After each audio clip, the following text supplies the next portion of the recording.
Well, hello, JA Finance Park field trippers. We are going over our third unit here on debit and credit. And so if you could turn to page 45, and then the next lesson will be on 51, and then the last on 56. So we're going to do what we can. As you can see, I have my next class in a little bit. Nearly everyone who earns income uses the services of a financial institution. Highlight that. Financial institutions help people complete transactions with their money safely, quickly, and conveniently. You'll need to be prepared to use these services as you move into the world on your own. A financial institution is a business that offers money-related services. Credit unions, banks, and savings and loans are examples of financial institutions. They help consumers save for the future, hold and transfer money, handle credit, debit, and loan transactions, and provide mortgage and consumer loans for houses, cars, and home improvements. Financial institutions earn money by charging customers interest on loans and fees for services. The trend among many young people is to use tablets and smartphones to conduct banking transactions. An internet bank is an online bank without brick and mortar branches. That means there's no building. Transactions are performed exclusively online. In addition to face-to-face transactions, traditional banks and credit unions offer the customers the convenience of online banking. Online banking is a way to view account activity and pay bills once logged onto an institution's website. Mobile banking is a wireless service that allows financial transactions by using an app or web browser from a mobile device. And the vocabulary you'll need to know after watching this video is a bank, for-profit institution that offers the following: credit union, financial institution, I said that right, interest, that's a fee received, pay or paid. So interest can be good or bad. You know, if you are borrowing money from these financial institutions, you have to pay them, and that's called interest. If you give them your money to use in their process, then they're going to give you interest when you take it back. They're going to give you some extra money. So you can earn interest when you invest and pay interest when you borrow. Internet bank, mobile banking, that's when you use your mobile devices for your banking, and online banking, when you log into the bank's website. So out of everything that I said, make sure you capture at least 3 notes, 3 takeaways, whether it's the vocabulary in your own words, whether it's something that you read that you learned, or something you don't want to forget. My bank organizer. So you are going to fill in the speech bubbles. What is a bank? What is a credit union? Who uses banks and credit unions? Where is my financial institution? So these 3 you can get from what we read up there.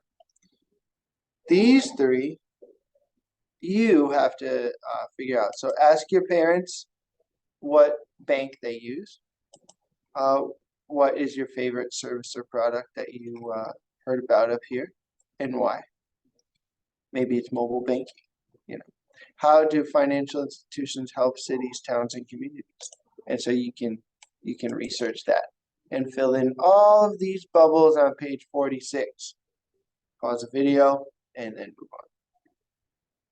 Okay, we are moving on to page 47. My online and mobile security foldable. Your bank wants to keep you as a customer. It works hard to make sure your online experience is a safe and easy one. Here are things you can do to keep your information private and your account secure. Verify your bank is insured. Verify website security. Make sure you see the HTTPS and the padlock symbol right at the top. We see the lock symbol. We don't see HTTPS. Oh no. Okay. Log off when you're finished with your bank. Close the browser windows. Create Strong account passwords. Use uppercase and lowercase symbols and numbers. No pet names. Keep online transaction receipts. Ooh, upside down. Check your account regularly. Report errors. Never store your account number, PIN, that's a number you put into the ATM, or password on your wireless device. Lock your device. Never share your username and password with anyone, except maybe your mother. Probably you should share them with your mother. Okay. And so you're going to highlight the information using markers, and you're going to cut this out. So go get some scissors, and you're going to close this foldable so that you have a hexagon. And on the workbook page, design an app icon or launch image for the new banking security app and color it in. So you see, we're going to fold it and then fold it up and follow those directions. Get creative. Use this space to design an app icon or a launch image for a new banking security app. So these new banking security apps have not been around forever. They're relatively new. So why don't you go ahead and design a logo right here? What would you call your bank, and what would you call the app? All right, and then glue the center of your foldable right here. That will complete page 49 and the first section. Good job, guys. Now we're gonna go right on to 51. Of course, you could have pause the video and then done this.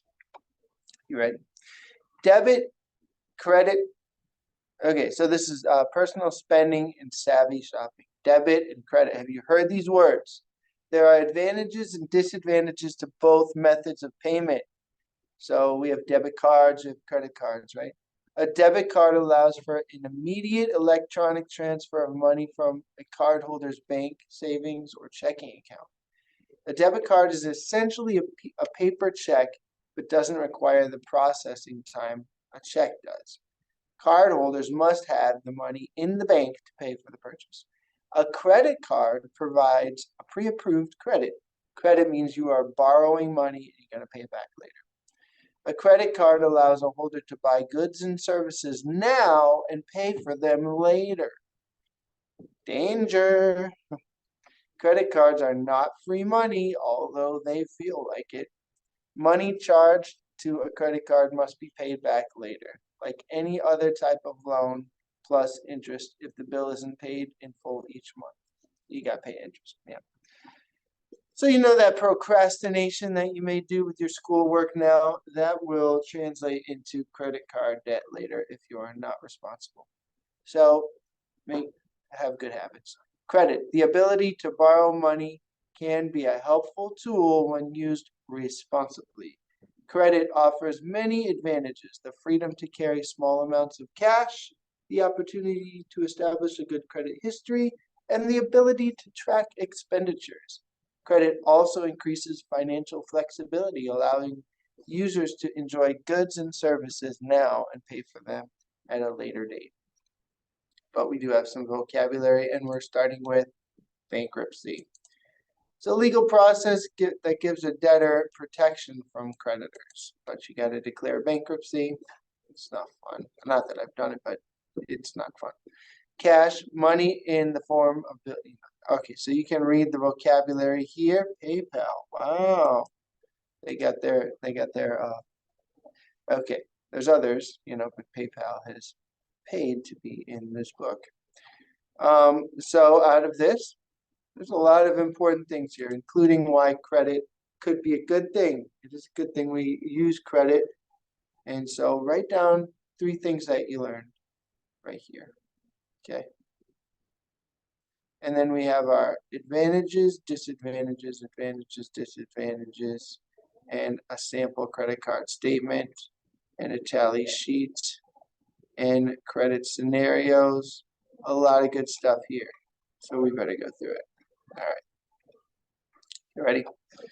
All right. So, well, debit card advantages. Buy now, pay now. Easy access to your money, operates like a check or cash. No interest charged. You can withdraw your cash using a PIN number. No annual fee usually. Online statements, federal law limits liability to $0 if the card is reported missing before someone uses it. Debit card disadvantages, monthly maintenance and overdraft fees may apply. Overdraft means you spend $50, but there's $20 in the account. They will let you spend the $50, but then they're going to charge you, and it depends how much they're going to charge. It's expensive. Overdraft. ATM charges for out-of-network banks. Debit cards use is not a way to build credit history. Activity is not reported to credit bureaus. If account number is stolen, money can be withdrawn. $500 liability if the card is reported missing more than 2 days after a loss or theft, but less than 60 calendar days after statement is sent. And credit card advantages. Okay, buy now, pay later. Enjoy goods and services without needing to have the cash on hand. Flexibility to make purchases anytime, anywhere. Used for online purchases. Handy in emergencies. Cash, travel, and gift rewards. That's right. I have frequent flyer points on my credit card. Pay bill in full by the due date. To avoid interest charges, grace period is usually 25 days. And the federal law limits liability to $50 for unauthorized charges if card is stolen. Credit card disadvantages. Subject to credit qualification, not everybody can get that card.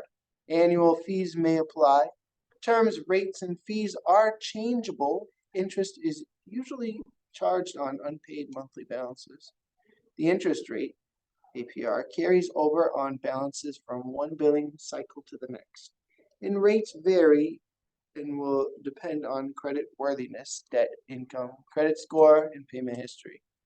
Sample APRs are 14. Let's see, so these percentages are very high. Missing payments affect credit rating. All right, so I'm out of time for this recording session.